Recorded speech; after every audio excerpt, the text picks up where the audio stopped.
on va parler réemploi. Réemploi, une pratique qui boucle l'économie circulaire. Alors on va expliquer tout ça parce que Christelle Dion, qui est à mes côtés, est chef de projet économie circulaire et solidaire chez Océan. Christelle, donc votre association est basée à Saint-Herblain, créée depuis 2004, hein, c'est bien ça. En fait, c'est une régie de quartier. Ce sont 3 quartiers qui se sont regroupés à la base. Effectivement, donc c'est vraiment... Alors une régie de quartier, c'est normalement, évidemment, au service du quartier, en développant un certain nombre d'activités, mais vraiment très localisées. Voilà, donc là, des quartiers qui sont donc sur Saint-Herblain à la base. Donc l'asso a pour but de favoriser l'accompagnement social et professionnel des personnes en recherche d'emploi. D'accord. Donc, elle est réinsérée dans le marché de l'emploi. C'est donc une structure de réinsertion par l'activité économique. Vous accompagnez les personnes pendant 2 ans. Vous comptez 120 salariés en réinsertion. Une équipe d'une dizaine de personnes sur les chantiers à proprement dit. C'est pour ça qu'on les appelle les chantiers d'insertion. Et puis, vos domaines d'activité sont au nombre de 4. Espace vert, maraîchage, restauration et bien sûr, celui qui nous intéresse aujourd'hui, le bâtiment, avec l'entretien et la rénovation grâce à des missions qui visent au réemploi des matériaux dans la construction ou la rénovation. Donc, vous êtes dans le respect d'une économie circulaire et solidaire, souci de l'égalité homme-femme, j'ai vu ça aussi, sur les chantiers et sur les tâches proposées. Vous êtes donc chef de projet, Christelle Dion, donc sur cette association Océan. Juste un petit mot sur vous. Anciennement, vous étiez responsable de la structure Grain de Pollen, une association qui consistait à mener des projets d'éducation à l'environnement. Donc vous êtes vraiment dans ce souci de donner à la fois du sens à la fois environnemental et social. Tout à fait. Et j'ai vraiment voulu transformer en fait ce sens environnemental au service de l'humain. Et tout l'intérêt effectivement d'intégrer Océan, qui est une structure dont l'objectif principal est vraiment la montée en compétence des salariés très éloignés de l'emploi. Donc ça fait double jeu pour moi et c'est d'autant plus et double motivant. Intérêt, tout à fait. Je vais vous laisser présenter Océan et votre présentation. Juste une chose, ici vert pour avancer, rouge pour reculer. Très bien, mais merci. on avance, voilà. Et puis bien sûr, hein, je ne cesse de le dire, s'il y a des questions, vous n'hésitez pas, vous le voyez, c'est une scène ouverte, on échange, on discute, on est entre nous. Bonjour. Merci et bonjour à toutes et à tous. Donc Océan, je ne vais pas rentrer dans les détails, mais il y a quand même trois leviers d'action très forts qui sont celui donc, de l'emploi et le développement économique.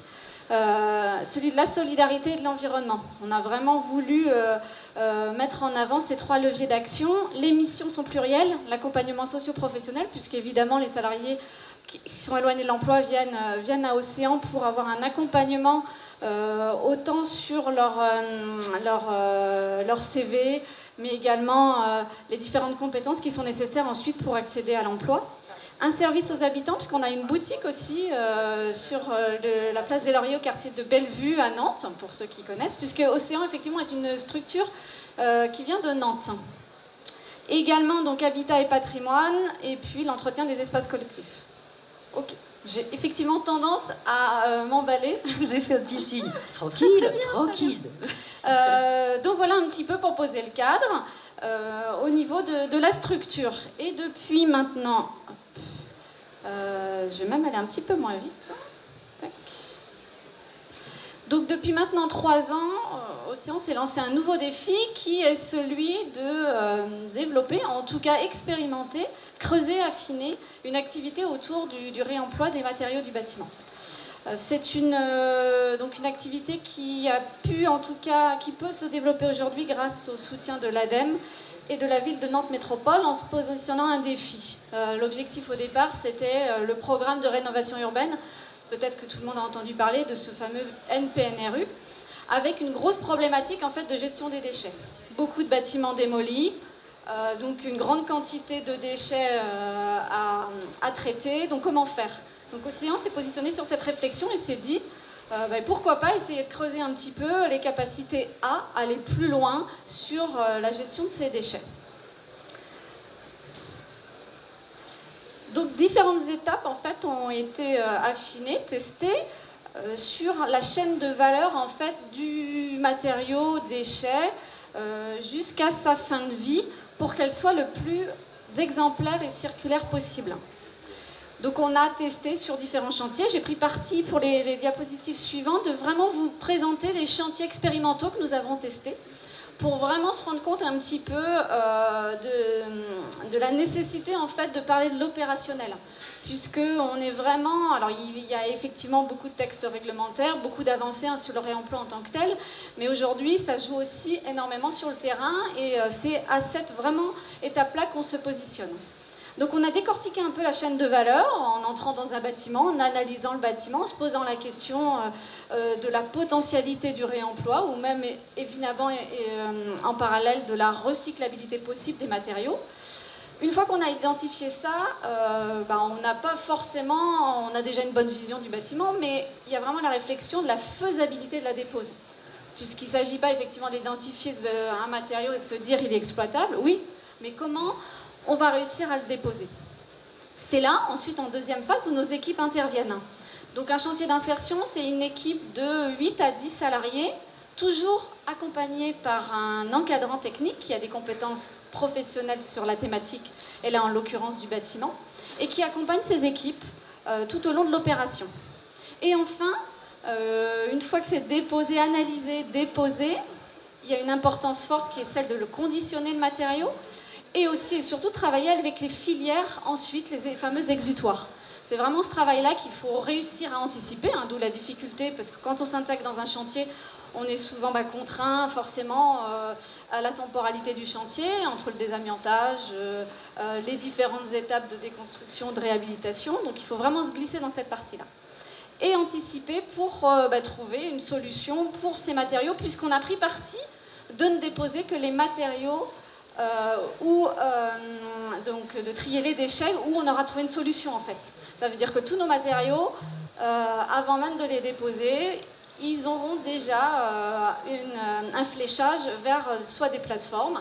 Alors on va vous parler tout à l'heure d'Articonex, hein, qui est aussi aujourd'hui un de nos partenaires essentiels puisqu'ils peuvent accueillir un certain nombre de matériaux. Et puis il y en a d'autres. Je travaille aussi avec des maîtrises d'ouvrage, hein, puisque un matériau, s'il est remployé vraiment, c'est quand il sera reposé dans un projet de construction. Hein. Nous, on est vraiment qu'à la première étape du matériau. Donc c'est vraiment ces trois éléments qu'on a identifiés, qu'on a testés, et aujourd'hui qui commencent à être vraiment bien rodés. Et on se rend compte que les exutoires et les filières deviennent de plus en plus nombreuses. C'est ça qui est vraiment intéressant. Donc là, c'est un premier chantier. Alors, ce chantier-là, c'était l'un des premiers d'il y a 2 ans à peu près, pour vous remettre un petit peu dans la temporalité. Une sollicitation, en fait, d'un déconstructeur qui avait une contrainte forte, une clause sociale. Donc, vous pouvez, ou que certains maîtrises d'ouvrage ont imposé. Et donc, il s'est trouvé avec ces difficultés-là, de pouvoir trouver une structure qui soit en mesure de pouvoir répondre à cette obligation dans le cadre du marché. Donc on s'est positionné par rapport à cette première entrée, mais également par rapport à une deuxième, c'est-à-dire qu'on leur a proposé de tester ensemble, d'aller plus loin dans le tri et dans la valorisation des déchets, mais également de tester de la dépose méthodique pour pouvoir détourner des matériaux qu'ils imaginaient être des déchets. Donc eux, ils ont vraiment pu allier la clause sociale et la clause environnementale grâce à notre intervention. Donc c'est un chantier qui s'est déroulé sur environ 1 mois. Il y avait 6 tours et on avait à notre charge une tour. Donc c'était un test intéressant. Alors ce sont des logements sociaux, donc en termes qualitatifs dans les appartements, on est plutôt joué sur le tri et la valorisation des déchets, donc on est allé un peu plus loin dans la démarche. Et puis sinon il y avait un commerce en rez-de-chaussée où là on a pu détourner du bois comme vous pouvez le voir, et puis certains appareils et des dalles de faux plafond. Donc c'était vraiment intéressant, on a pu détourner 4 tonnes de bois, 4 tonnes de matériaux et environ 50% réemployables, 50% recyclables. Et donc c'était la place Le Linéaire du Tout, la place des Lauriers à Nantes. Et c'était la première opération dans le cadre du NPNRU. Une autre opération là, pour l'entrée, alors la première c'était une maîtrise d'ouvrage public avec une clause sociale forte.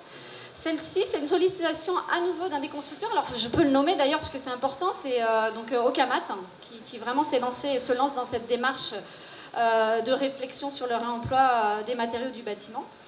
Là, ils nous ont sollicité, il n'y avait pas de clause sociale, pas de clause environnementale, mais il en avait conscience, un enjeu fort en termes de tonnage de déchets très spécifiques qui sont les dalles de faux plancher.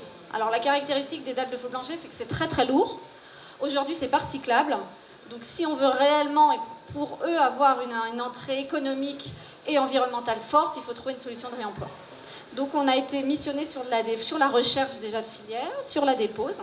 Et on a pu détourner du coup plus de 200 tonnes là, de matériaux et de déchets dans ce bâtiment qui faisait 4000 m². On avait 2000 m² à notre charge. Donc on s'est chargé donc, des dalles de faux planchers que vous pouvez constater ici, qui ont été ensuite réparties dans différentes structures vers du réemploi. Des dalles de plafond aussi également. Des goulots de PVC, là c'est plutôt sur le recyclage. C'est un déchet aujourd'hui qui se recycle très très bien, mais dont on parfois n'a pas connaissance, ou on ne les voit pas, ils sont très bien cachés. C'est ceux qui cachent nos câbles, et ça on sait très très facilement les déposer. Je crois que même bientôt on pourra réemployer ces matériaux parce qu'ils sont très facilement déposables. Et puis il y avait aussi des cloisons de distribution en placo, qui sont des cloisons clipsées. Donc parfois la dépose méthodique c'est vraiment un jeu de Lego. Ils ont monté, nous on démonte. Enfin, après, bien observer par contre les subtilités du démontage et malheureusement aussi, très souvent, au lieu d'être vissé ou clipsé, c'est collé. Et là, on ne peut pas faire grand-chose. Troisième exemple, celui-là est un petit peu plus récent. On a avancé un petit peu nos techniques et affiné notre méthodologie de dépose, mais également ouvert notre champ des exutoires. Donc là, c'était un restaurant. Donc en termes de diversité, on voit bien qu'on s'élargit un petit peu. Un restaurant de 400 m² qui est en cours de réhabilitation. Donc ils avaient l'envie vraiment d'élargir l'espace, donc d'enlever les faux plafonds, les cloisons, etc. Donc là, on s'est attaché à des dalles de faux plafonds. Dans les matériaux qui sont bien identifiés maintenant, ce sont les dalles de faux plafonds. Les cloisons également de distribution. Et là, il y avait une grande cloison modulaire de 5-6 panneaux qui a été très intéressante à déposer puisque c'est pareil, c'est un matériau très très lourd et donc si on ne trouve pas de solution aujourd'hui de réemploi, elles partent en enfouissement. Donc là, on se rend compte que le coût de la tonne d'enfouissement augmentant de plus en plus, on ressent en tout cas un regard attentif de la part des maîtrises d'ouvrage pour ce type de matériaux.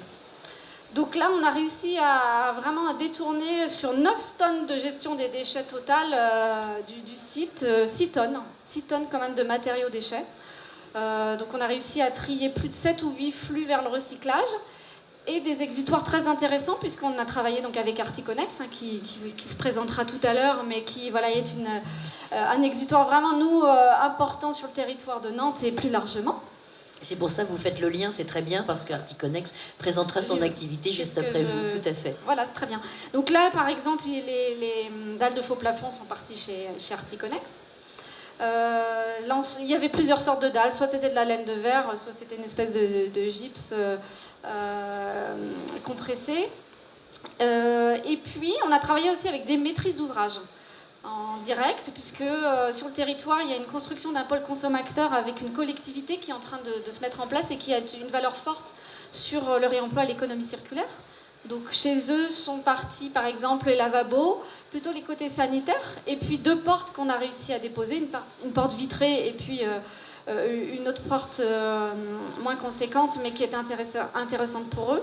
Et puis un autre projet de construction d'un tiers-lieu également sur la place des Lauriers à Bellevue, où là c'était une maîtrise d'ouvrage privée, et donc qui était intéressante parce qu'ils ont pris donc la cloison, des luminaires également, et donc ça permet vraiment de nourrir la matière, le matériau directement vers un projet de construction. Et là presque on se dirait, alors c'est pas encore posé, mais quand ce sera posé on pourra dire qu'on a gagné.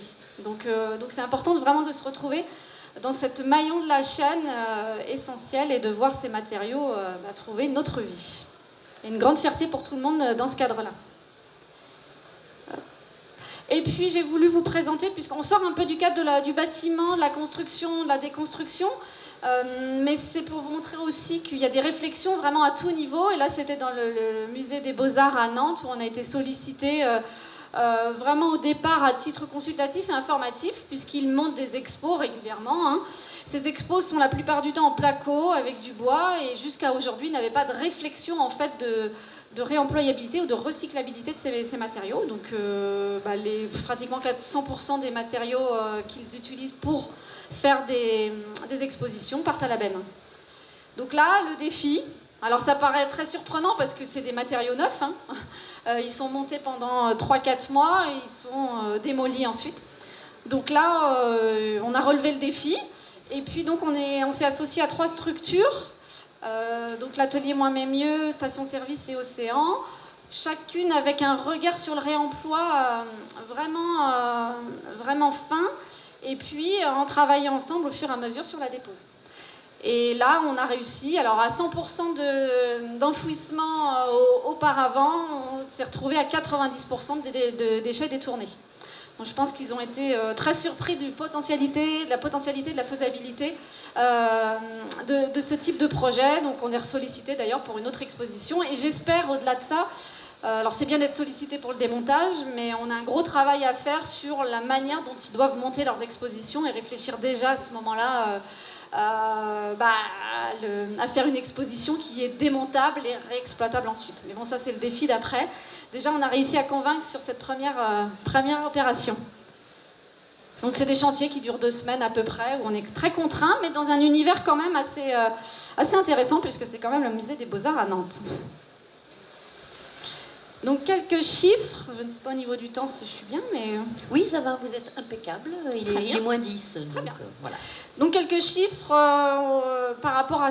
Je vous ai un petit peu brossé quelques expérimentations, quelques chantiers qui me paraissaient intéressants à partager. Dans l'ensemble, on est environ à 300 tonnes de matériaux, donc du second œuvre détourné de l'enfouissement. 5 000 heures d'insertion, pour nous c'est vraiment important parce que placer l'insertion, les structures d'insertion, les acteurs de l'économie sociale et solidaire dans cette chaîne de valeur du bâtiment est essentiel, puisqu'on est sur des métiers en plus et des compétences très valorisantes. Donc ça permet vraiment une confiance en soi et puis de montrer qu'on a du sens dans ce fonctionnement de la société aujourd'hui et que même on est les premiers sur certains projets, et ça c'est aussi, on en est très fiers. Une 50aine d'acteurs sensibilisés, une vingtaine de filières de réemploi-recyclage. Donc ça se nourrit, ça se construit. Là, on sent qu'on est en train de fonctionner en étoile et en transversalité. Et c'est vraiment, vraiment très important. Travailler avec l'amont et l'aval, c'est pas simple, mais voilà, on n'a pas le même discours avec une maîtrise d'ouvrage public ou privé, avec une filière de réemploi ou de recyclage. Mais c'est vraiment essentiel parce qu'il faut qu'on apprenne à se connaître les uns et les autres, et à pouvoir montrer que mieux, effectivement, on a conscience des attentes et des objectifs, et bien, meilleur sera le résultat, qui est celui, évidemment, de l'économie circulaire dans un sens très, très large. Donc, c'est pas très lisible, mais ça montre bien qu'aujourd'hui, il y a un certain nombre d'acteurs divers et variés. Là, on a été, et c'est important, moi, de le souligner, sollicité par Novabuild, puisqu'on fait partie effectivement des groupes de travail de recherche sur le réemploi. Donc on remercie d'ailleurs également de nous avoir sollicités pour pouvoir présenter notre activité et ce pourquoi on chemine. J'ai évoqué Articonex, qui sont un de nos partenaires importants, Trien Collect, puisqu'on a aussi opté pour fonctionner vraiment avec un tri très très fin, et c'est vrai qu'Articonex peut nous mettre ce type de tri à disposition. On ne fonctionne plus en grande benne. Aujourd'hui, on se rend bien compte que... Alors d'autant plus parce qu'on est sur des chantiers de ville, mais aussi parce qu'on veut affiner notre tri. Donc on diminue les quantités, on n'en est plus dans la massification proprement dite par matériaux, mais on est vraiment sur un tri très très fin. Et puis après, on fait partie... Alors il y a d'autres structures comme Station Service, j'ai évoqué, des architectes. On est en relation avec la FFB, la CAPEF, toutes ces réflexions-là qui sont importantes pour pouvoir avancer, des maîtrises d'ouvrage soutenues par l'ADEME, la région, et puis la Directe, puisqu'on est structure d'insertion. J'ai cité Ocamat, et puis voilà, après il y en a d'autres, mais il faut avancer, il y en aura d'autres demain aussi, il va falloir ajuster, affiner, pour qu'on puisse vraiment transformer l'essai aujourd'hui, qui est toujours un défi malgré tout.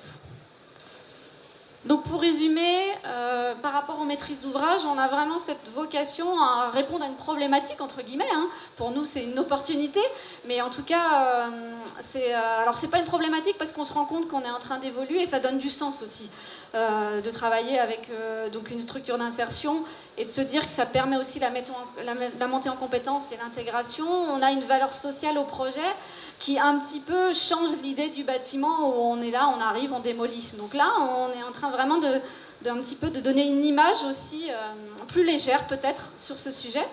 Et donc ces fameuses clauses sociales et environnementales. Donc on est aussi complémentaires par rapport aux entreprises puisqu'elles peuvent aussi avoir pas une problématique, mais un besoin de main-d'œuvre. Donc, quand on arrive avec une équipe de 8 à 10 personnes et un encadrant technique qui les pilote, on se rend compte qu'on peut vraiment avancer sur une quantité de travail assez intéressante.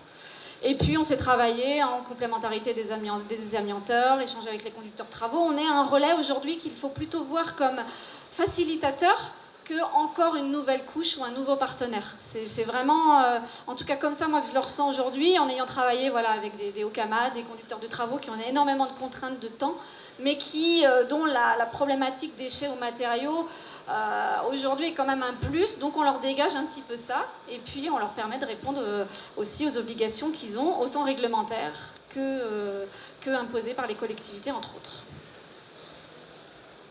Et je crois que c'est tout. Voilà, donc j'espère que j'ai très intéressant, très de vivant. Brosser l'ensemble, en tout cas, nous, de notre avancée, qu'on va poursuivre, évidemment. Alors, je ne sais pas s'il y a des questions dans le public. Oui. Allez-y, madame, je viens vers vous. Votre prénom Hélène. Voilà. Donc, bureau d'études OTIS. Oui. Vous avez parlé tout à l'heure de matériaux qui ont été utilisés directement sur un autre chantier. Qui vont être utilisés. Voilà, en direct. Alors, je voulais savoir qui stockait du coup ces matériaux pendant ce temps-là et comment on pouvait savoir votre banque de matériaux disponible finalement. Alors, c'est vrai qu'aujourd'hui, on est en phase un petit peu pas à pas. Ça veut dire qu'on ne peut pas ouvrir encore un catalogue et puis se dire mon projet, il se passe dans 2 ans, j'ai besoin de ça. Donc, on est en train d'essayer d'un petit peu d'inverser la logique, à se dire il me faut ces matériaux-là, je vais construire. Je vais construire quels matériaux sont disponibles aujourd'hui et peut-être au moment de ma construction. Donc on n'est plus dans la même... on essaye en tout cas d'instaurer un petit peu ce cheminement-là qui est un petit peu différent. Là, c'était une opportunité. Donc j'ai travaillé avec la maîtrise d'ouvrage. J'ai dit, j'ai ces matériaux-là disponibles. Est-ce que ça intéresse pour le projet ? Ils ont réfléchi, ils n'y avaient pas forcément pensé et ils ont validé le fait qu'on va faire avec ces matériaux qui sont disponibles. Donc ils ont un petit peu construit les choses différemment. Et ils sont stockés aujourd'hui dans un des locaux qu'ils ont. Parfois, et sinon souvent surtout, c'est du coup Articonex, qui est une plateforme physique, et ils l'exprimeront beaucoup mieux que moi, qui peut accumuler ce type de matériaux. Ils sont en train vraiment d'avancer sur le sujet pour élargir les possibilités, pour ensuite effectivement les rendre disponibles au moment de la construction, le cas échéant. Mais c'est vraiment un travail qu'on commence dès à présent pour 2 ans presque. Quand on est dans un projet... moi, quand je vais sur les chantiers, si j'ai connaissance de projets de construction, j'essaye de rester en veille. Et puis à ce moment-là, de solliciter. Donc ça va être un gros travail de réseau. Aujourd'hui, mais à mon avis, si on réexprime le projet d'ici 2 ans ou 3 ans, on aura sans doute un process qui aura évolué. Mais aujourd'hui, c'est a priori comme ça. Je rebondis par contre sur la fiche, l'assurabilité. J'anticipe peut-être d'autres questions, parce qu'effectivement, le réemploi, alors il y a, en termes de dépose, nous, on a un process qu'on écrit au fur et à mesure. Après, ça ne teste pas ou garantit pas, on n'a pas ces compétences-là, la réemployabilité du matériau. Donc, on est en train de travailler avec les bureaux de contrôle, dont Socotec, qui d'ailleurs, que j'ai réussi à faire venir sur un chantier opérationnel avant-hier. Voir un petit peu la dimension d'un chantier de dépose, quels moyens on a, quelles contraintes aussi également, parce que c'est pas toujours évident en espace-temps, stockage, conditionnement, et de réfléchir avec eux pour vraiment réécrire des fiches de réemployabilité. Alors ça va être pas forcément simple parce que ça dépend de l'usage du matériau. Si on prend une porte coupe-feu et on la met, on diminue son usage, enfin ses capacités d'usage, on ne va pas avoir de soucis. Mais si on veut réutiliser cette porte coupe-feu en porte coupe-feu, il faudra sans doute faire des tests complémentaires pour s'assurer sa bonne efficacité. Donc tout ça, c'est un travail qu'on va avancer avec eux et ils sont très preneurs puisqu'ils partagent les 2 projets que je vous ai évoqués tout à l'heure. Ils sont bureaux de contrôle, donc ils vont pouvoir avancer aussi de façon vraiment plus formelle. Alors on a une question justement avec Juliette Novabuild. Déjà, merci Christelle pour cette présentation. Juste en complément sur les plateformes de stockage, si je ne dis pas de bêtises, il y a une expérimentation qui va bientôt avoir lieu aussi à Nantes, il me semble, avec une recyclerie qui va avoir aussi un côté ressourcerie. Enfin, c'est les éco-points. Un éco-point qui va devenir aussi un peu matériothèque. Avec station-service Non. Non, je crois pas. Non. Je crois que c'est vers Chantenay, il me semble. D'accord. Alors il y a eu beaucoup de projets Voilà. qui émergent, qui sont sous-jacents, dont on essaye d'avoir des informations. Mais très bien, si ça se développe, de toute façon il le faut. Et on a un nouvel adhérent aussi chez Novabuild qui s'appelle la matériothèque du vignoble. Fabrice, qui lui aussi est une zone de stockage, voilà, tout à fait. une sorte de supermarché du réemploi. Donc comme quoi, ouais. ça se développe. Merci aussi d'avoir cité le groupe de travail de Novabuild, effectivement, qui réunit les acteurs, comme tu l'as si bien expliqué, et sur lesquels, effectivement, ça nous permet d'avancer sur ces questions de réemploi. Moi, j'avais une autre question, en fait, par rapport à ton exemple du musée des Beaux-Arts de Nantes, qui me pose question, parce qu'aujourd'hui, on est sur Artibat. Avec toutes ces structures, on est sur le dernier jour. Et donc, c'est un nouveau défi. Voilà. Est-ce qu'il y a des choses qui ont déjà été envisagées avec Artibat même, avec d'autres salon, parce qu'on sait que ce soir les bennes vont déborder littéralement de stands, avec des choses qui ont été one shot 3 jours et puis alors juste là ce sur quoi on est assis, quoi. C'est maintenant, alors quand c'est un domaine que je chemine et j'avance, et maintenant malheureusement à chaque fois que je vais dans un bâtiment, je regarde la manière dont ça a été construit et puis ce qu'on pourra en récupérer. Alors bon, j'ai parfois de grandes déceptions, mais alors c'est vraiment un sujet, c'est même un défi. Alors bizarrement ou étrangement, on sent bien que les choses commencent un petit peu à avancer, puisqu'on a été sollicité sur le parc des Expos à Nantes pour la dépose de moquettes. Donc là, on a pu engager, alors ça s'est fait très très rapidement, donc on a pu engager toute une réflexion et détourner presque la majorité de la moquette vers du réemploi. Et sollicité par 1 ou 2 exposants qui demandaient comment faire pour. Ça a été un petit peu trop rapide en termes de timing, et puis aussi en termes de qualitatif. Donc il va falloir se poser la question sur la manière dont on met en place en fait nos stands d'exposition, qu'est-ce qu'on utilise comme matériaux. Je reviens dans la réflexion amont, c'est est-ce qu'il ne faut pas déjà utiliser des matériaux du réemploi pour reconstruire nos stands, plutôt que se dire... plutôt faire de la prévention que de la gestion. On est aussi quand même dans la première, ou de la réduction même, parce que le déchet, le meilleur, c'est celui qu'on ne produit pas. Donc toute cette réflexion-là. Ensuite, quand on a vraiment fait ces étapes-là, eh bien, oui, il va falloir engager tous ces éléments pour qu'on puisse réduire au maximum, d'autant plus après un salon comme celui-ci, en termes d'éthique et de logique aussi, et de réglementation. Puisque le tri, cette flux va aussi s'appliquer, je l'espère, sur l'ensemble des activités où on gère un petit peu de déchets.